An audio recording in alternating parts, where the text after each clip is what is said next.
Hi, my name is Leah. I am a scenic designer and painter, and I want to take you on the journey of painting the portal for WAITRESS. WAITRESS is being produced by the Art Center of Coastal Carolina. It is designed by Yoon, technical directed by Tom Haverdeane, and primarily built by Christopher Kelley, Benjamin Sexton, and Chris Garniewicz. And of course, all under the supervision of Boogie Woogie, our shop dog and theater morale specialist. So the very start of this whole process is looking at the renderings and whatever reference images that the designer provides. But the whole concept of this arch is basically like handwritten recipe cards, like pasted at the top, and it's kind of mismatched, and it's got some cursive writing with ballpoint pen and these really cute little symbols that you would typically find on like those little recipe cards. So as soon as I saw this unit, I was extremely excited to paint it. It was requested that I actually tried to feature some of the seams that just naturally occurred in the unit. So just from the original, it did adjust, but it is kind of one of the beautiful things about painter's interpretation and collaboration with a designer. I whipped together a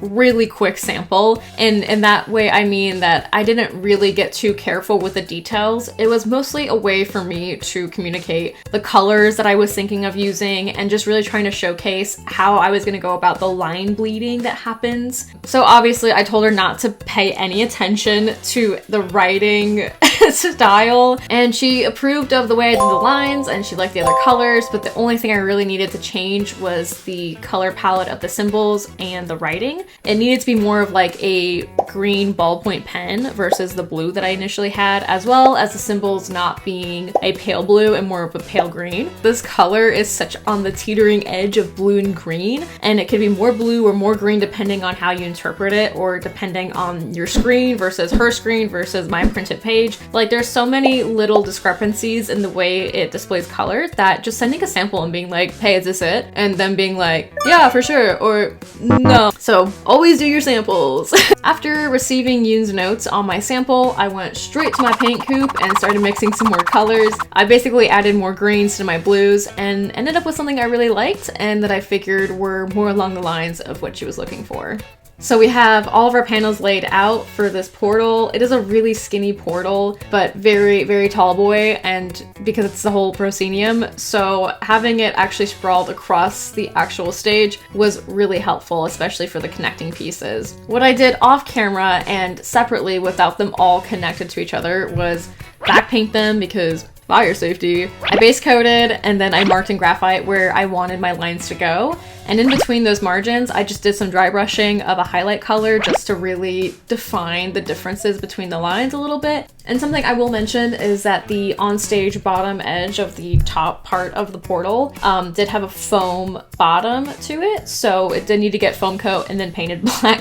So like all the really boring stuff. So now we're on to the fun stuff. The very first thing I did was use my handy dandy painter's tape, which apparently is a really hot take to be using painter's tape, but I don't really care. I will die on this hill. She's the love of my life. I will say I didn't use it for both sides of my line. I just used it to tape the top of my line, so I went to go paint it. It wasn't perfect, but it had one straight edge, so it still like kind of looked printed and organic, but it still had like that factory cut line, if that makes any sense. So I did use it semi-responsibly, not totally hating the environment. As I was taping, Ben and Alex walked in to say hi, and then they discovered that I was doing a time lapse. So they started doing a really cool funky dance across the whole stage. In this moment, I'm not sure if I'm able to slow it down enough for you to see, but I will say that in person, it was the most beautiful thing I've ever seen.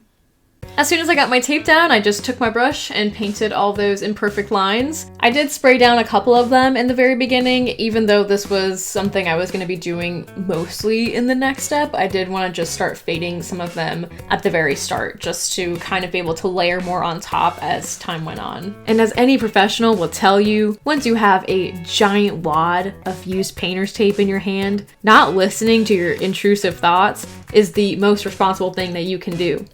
And they won. They fucking won. Now we're on to sketching symbols. I had so much fun researching vintage baking illustrations, like an absurd amount of fun. And after I printed those bad boys out, I began sketching. And this is what I really do love about detail painting and scenic art, because it balances both your fine arts brain and your scenic art brain, which are different types of art, but they kind of do collide in a really fun way. The very first sketch I did, I realized was way too small because I was too much into my fine arts brain, so I had to just rework that and make it a little bit bigger, and I ended up with a scale that I liked a lot better.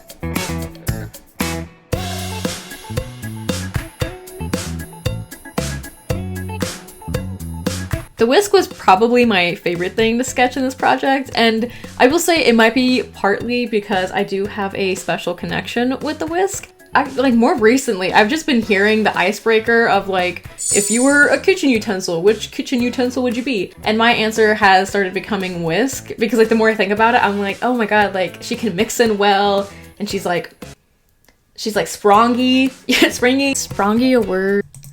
Sprong. Google's like possible misspelling. And finally, I got to painting the symbols, and oh my god, I was living my best life. I love in general just painting monochromatically as well, and because they're all like different various shades of I just got to go ham. After painting about 4 symbols, the most shocking thing happened to me. And when I say shocking, it happens at least once a week.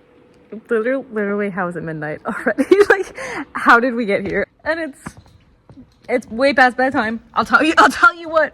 I dipped out and I showed up the next day ready to just knock the rest of this out. That was actually my last day to finish this unit while it was on the floor before it got installed. And while I don't mind working in a genie, having several colors and several washes gets to be not so fun. So we had to finish it today.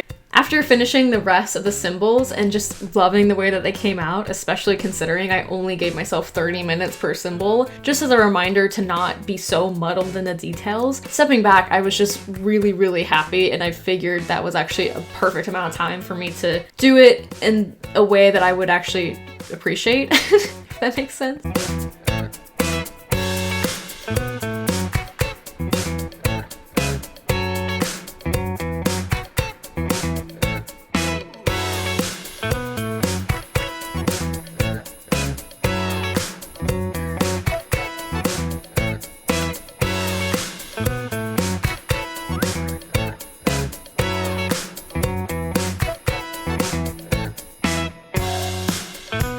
And now it was onto doing the cursive portion of this project. And can I just say, my cursive is terrible. I knew I had to get better just for this portal, because there's my demented cursive and then there's like the theatrical cursive that I gotta get to.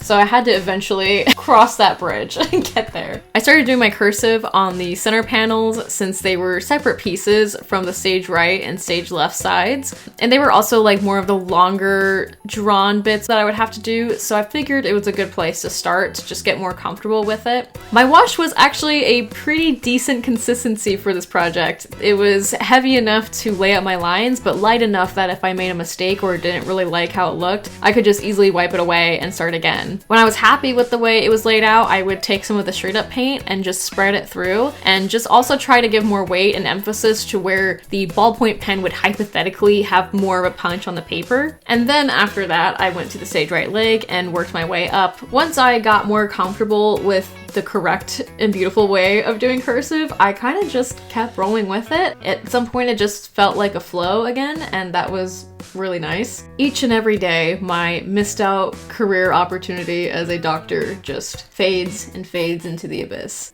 Can I also just be so honest? People have always told me that I have really expressive faces. I was just inclined to believe them because they could tell what I was thinking without me saying a word. So surely they were on the right track with that. It wasn't until I went back through the footage to edit that I just saw the stages of my brain just on my face. I'm also sometimes a mouth breather. Aww. My hopes and dreams of being a cool and mysterious painter girl are they're just gone with the wind. And the very last step in this whole thing was to just seal it. And that's always one of my favorite steps as well, is just seeing how the colors really pop out. Even with a sealant that is mixed with water, it just makes them so much more vivid, and it's like a nice like.